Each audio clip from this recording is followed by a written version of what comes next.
Hello friends, welcome to Elifer academy. Calculus first के second video lecture में आज हम करेंगे लैग्रेंजेस मीन वैल्यू थ्योरम। इससे पहले हमने फर्स्ट वीडियो लेक्चर में रोलेस थ्योरम आपको पढ़ा दी है। अगर आपने अभी तक वो नहीं देखी तो पहले उसको देख लीजिए, क्योंकि उसके बाद ही आपको ये समझ में आएगी। उसका लिंक डिस्क्रिप्शन में आपको मिल जाएगा। तो चलिए शुरू करते हैं। तो आज का हमारा टॉपिक है लैग्रेंजेस थ्योरम। इसका स्टेटमेंट देख लेते हैं। इसको हम फर्स्ट मीन वैल्यू थ्योरम भी कहते हैं। स्टेटमेंट है कि fx एक कॉन्टिन्यूअस और डिफरेंशिएबल फंक्शन है किसी इंटरवल a b में, तब देन f डैश c की value fb minus fa upon b minus a होगी। जैसे कि रोलेस थ्योरम में हमने पढ़ा था, second statement fa is equal fb, दोनों की दोनों जीरो आती हैं। तो अभी आज की क्वेश्चंस में आप क्या देखेंगे कि fa fb दोनों इक्वल नहीं आएंगे, तब उस केस में लैग्रेंजेस मीन वैल्यू थ्योरम को आप इसमें अप्लाई करेंगे। यानी सीधे सीधे ये कहें कि जिन क्वेश्चंस में रोलेस थ्योरम एप्लीकेबल नहीं होती, जहां पर fa की वैल्यू fb के बराबर नहीं आएगी, वहां पर लैग्रेंजेस की मीन वैल्यू थ्योरम या फिर फर्स्ट मीन वैल्यू थ्योरम वहां पर लगाई जाएगी, जहां पर c की वैल्यू a और b के बीच में लाई करनी चाहिए। ये कंडीशन सब में कॉमन है और ये बहुत इंपॉर्टेंट कंडीशन है। इसी के बेसिस पर ये लैग्रेंजेस और मीन वैल्यू थ्योरम्स या फिर कहीं रोलेस थ्योरम भी इसी के ऊपर बेस्ड है कि c की वैल्यू a और b के बीच में लाई करनी चाहिए, तभी वो वेरीफाई होती है। अब रोलेस थ्योरम का वेरिफिकेशन हमने लास्ट वीडियो लेक्चर में देख लिया है। जिन लोगों ने नहीं देखा उसको जरूर देखें। इसमें एक बात और बताना चाहते हैं कि लैग्रेंजेस मीन वैल्यू थ्योरम को एग्जाम में बस वो ऐसे भी लिख के पूछ लेते हैं कि अप्लाइंग मीन वैल्यू थ्योरम। तो अगर मीन वैल्यू थ्योरम लिखी है और कोई फंक्शन सिंगल एक फंक्शन fx लिखा है, तो समझ जाइएगा कि लैग्रेंजेस थ्योरम को वहां पर अप्लाई करना है। तो इसके ऊपर बेस्ड हम कुछ क्वेश्चंस देखते हैं। क्वेश्चन नंबर 1, इस टाइप का क्वेश्चन आपको एग्जाम में मिलेगा कि if fx equal to x square plus 3x plus 4 in the interval a और b की वैल्यू 1 2 दी हुई है, then find c using Lagrange's mean value theorem. इस तरह से आपको एग्जाम में क्वेश्चन देखने को मिलेगा। अब आप इसमें क्या करेंगे? सबसे पहला स्टेटमेंट तो वही कि fx एक कॉन्टिन्यूअस और डिफरेंशिएबल फंक्शन होगा। क्यों? क्योंकि fx एक अलजेब्राइक फंक्शन है। ये हमने पहली वीडियो लेक्चर में भी आपको समझा दिया था। तो अभी आपको इसमें ऐसे लिख देना है कि fx एक अलजेब्राइक फंक्शन है, इसलिए कॉन्टिन्यूअस और डिफरेंशिएबल होगा इस गिवन इंटरवल 1 2 में। उसके बाद आप सेकंड स्टेटमेंट के लिए क्या करेंगे? fa की वैल्यू निकालेंगे। तो fa मतलब a की वैल्यू 1 रखेंगे, तब आपको इसकी वैल्यू मिलेगी 9। दूसरा fb निकालेंगे, b की वैल्यू कितना रखेंगे? 2। तो 2 रखेंगे तो अब आपको यहां पर 18 मिलेगा।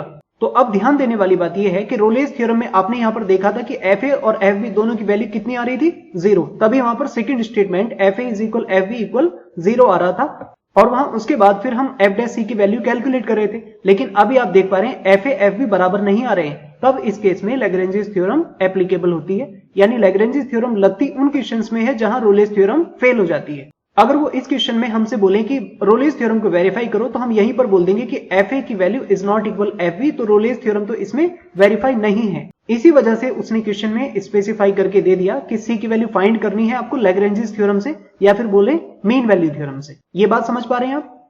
बहुत बढ़िया। फिर आगे देखिए। अब आप इसका डिफरेंशिएशन करेंगे तो 2x स्क्वायर का डिफरेंशिएशन 4x होगा, प्लस 3x का 1 हो चुका है, तो आपको मिलेगा 4x प्लस 3।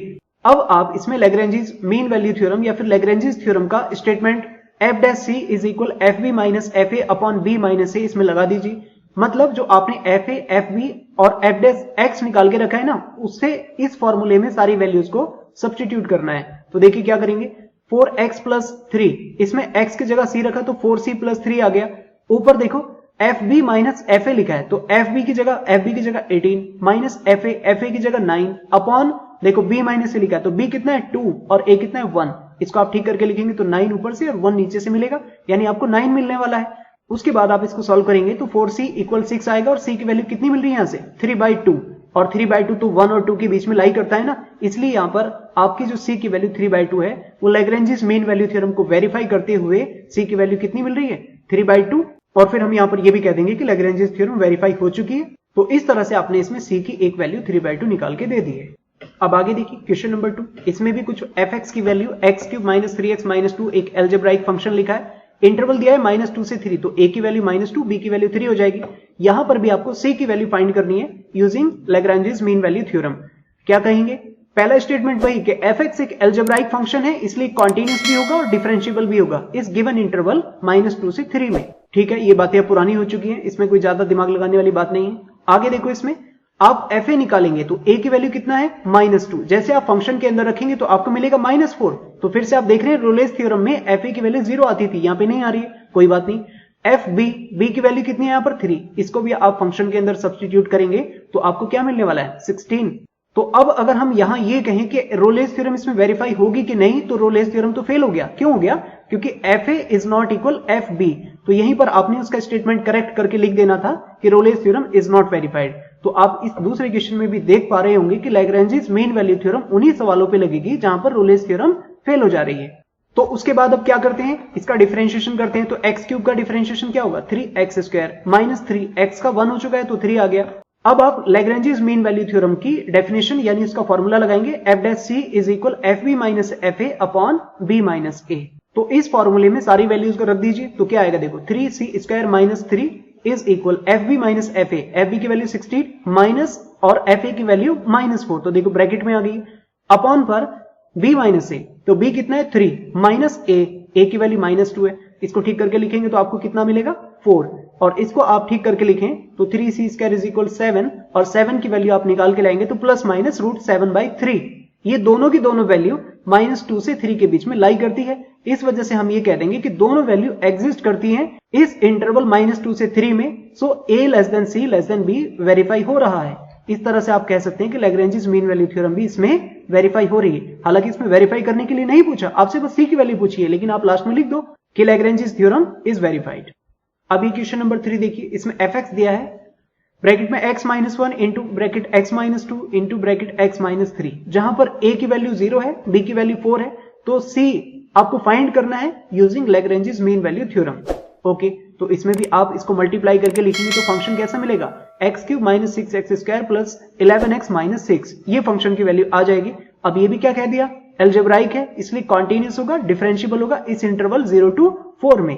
आगे आप इसमें fa निकालेंगे, a की वैल्यू तो 0 है, तो आप इस फंक्शन में x की जगह 0 रखेंगे तो आपको क्या मिलेगा fa, मतलब f0 की वैल्यू -6 मिल जाएगी।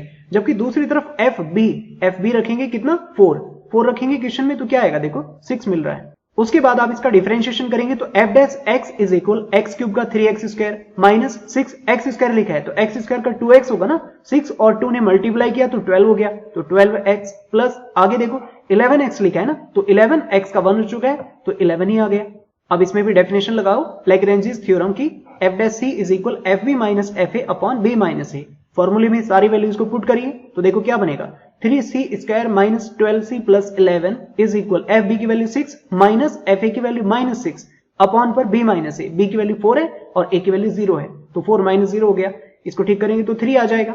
अब इसके आगे आप इसको ठीक करके लिखेंगे तो आपको मिलेगा 3c² माइनस 12c प्लस 8, और इसके फैक्टर वगैरह करने के बाद आपको c की वैल्यू मिलेगी c equal 2 plus minus 2√3 upon 3।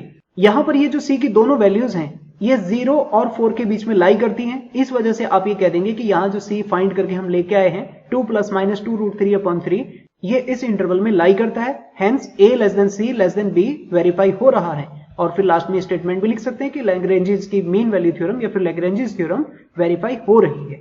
तो इस तरह से हमने इन 3 क्वेश्चंस में देखा कि यहाँ पर रोलेस थ्योरम वेरीफाई नहीं होती, तो उन्हीं क्वेश्चन में लैग्रेंजेस थ्योरम वेरीफाई होगी, जिसको हम फर्स्ट मीन वैल्यू थ्योरम या फिर मीन वैल्यू थ्योरम के नाम से भी जानते हैं। तो ये लेक्चर था भाई, आई होप आपको पसंद आया होगा, लेकिन फिर भी आपको कोई डाउट है या फिर आपको कुछ लगता है कि इसमें इंप्रूवमेंट किए जा सकते थे तो कमेंट बॉक्स में अपना फीडबैक जरूर दें।